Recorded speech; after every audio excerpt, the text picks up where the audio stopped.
Still looking for whitening toothpaste?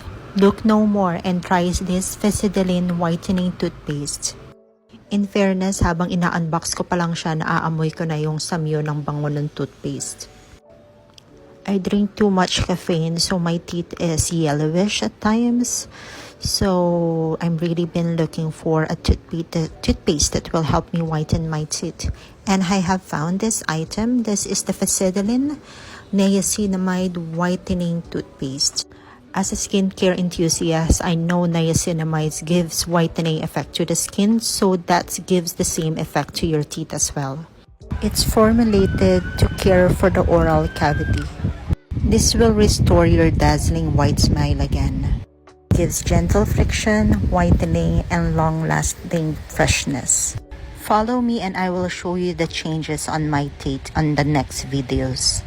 What are you waiting for?